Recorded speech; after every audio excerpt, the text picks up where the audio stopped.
السلام عليكم، أهلا ومرحبا بكم أحبتي في وصفة جديدة من أقوى الوصفات الناجحة والمجربة. تقوية المناعة والتخلص من آلام الحنجرة، ضيق التنفس، السعال، الكحة، وكذلك التخلص بصفة نهائية من مشاكل الجهاز التنفسي. وصفة صالحة للكبار والصغار، ونتائجها عظيمة جدا. كالعادة أحبتي بمكونات طبيعية 100%. سوف نحصل أحبتي على وصفة مفعولها قوي جدا لكل من يعاني من الكحة، السعال، آلام الرأس، ارتفاع درجة الحرارة، سيلان الأنف، آلام على مستوى الحنجرة. وكذلك أحبتي سواء الكحة الممتلئة أو الفارغة، بالإضافة إلى أنها مفيدة جدا لمرضى السكري، وكذلك لكل من يعاني من الربو والحساسية. أول مكون نحتاج إلى البصل الأحمر. نقوم أحبتي بإزالة القشرة الخارجية، ثم القيام بغسلها جيدا في وعاء يحتوي على الماء. بعد ذلك نقوم ببشر البصل جيدا في المبشرة الرقيقة. وصفة قوية جدا، مفعولها جبار، ونتيجة من أول استعمال.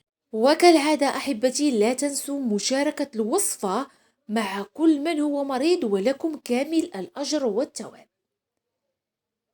نحتاج إلى كأس زجاجية، ثم نقوم أحبتي بتصفية البصل والاحتفاظ بمحلول أو ماء البصل فقط. فهذه الوصفة أحبتي سوف نحتاج فقط إلى ماء البصل. ولا يخفاكم مدى الدور الفعال جدا للبصل، خصوصا في قتل الفيروسات وكذلك تنظيف الشعب الهوائية والجهاز التنفسي. أقوم بالضغط جيدا بالملعقة على البصل من أجل استخراج ماء البصل. انظروا معي أحبتي،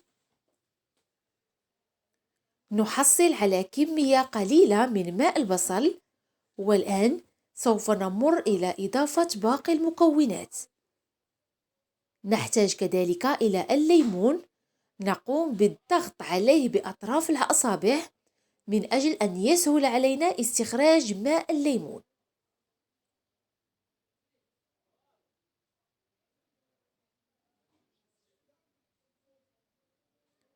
نحتاج إلى حوالي من ملعقتين إلى 3 ملاعق كبيرة من عصير الليمون، بمكونات طبيعية 100%. وصدقوني أحبتي أن نتائجها رائعة جدا. بمجرد استعمال الوصفة تشعرون بارتفاع في درجة الحرارة، وكذلك يحصل تعرق شديد جدا. وهذا التعرق فهو يخرج جميع السموم وكذلك المرض المتواجد بالجسم. بعد القيام بعصر الليمون جيدا، نمر الآن أحبتي إلى إضافة المكون الثالث، وهو القرنفل أو المسمار. هنا أحبتي لكم كامل الاختيار. بإمكانكم استعمال القرنفل أو المسمار على شكل أعواد، كما بإمكانكم استعمال مسحوق القرنفل. بالنسبة للكمية نقوم بأخذ ربع ملعقة صغيرة فقط، ربع ملعقة صغيرة، ما يعادل 5 حبات من القرنفل. والآن سوف أمر إلى إضافة العسل الطبيعي أو عسل النحل الحر. بالنسبة للعسل أحبتي فهو اختياري. بالنسبة لمرضى السكري بإمكانكم استعمال الوصفة دون إضافة العسل. مع التحريك جيدا من أجل أن نسهل عملية ذوبان العسل، وكذلك من أجل دمج المكونات مع بعضها البعض.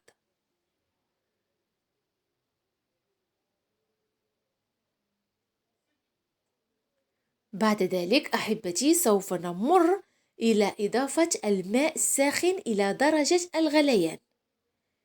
كما شاهدتم معي وصفة سهلة جدا، مفعولها قوي، كما هو أنها مفيدة للغاية للكبار للصغار، وخاصة لكل من يعاني من مشاكل على مستوى الجهاز التنفسي: ارتفاع في درجة الحرارة، آلام الرأس، ضيق التنفس، آلام على مستوى الصدر، الكحة، السعال، فهي ممتازة للغاية.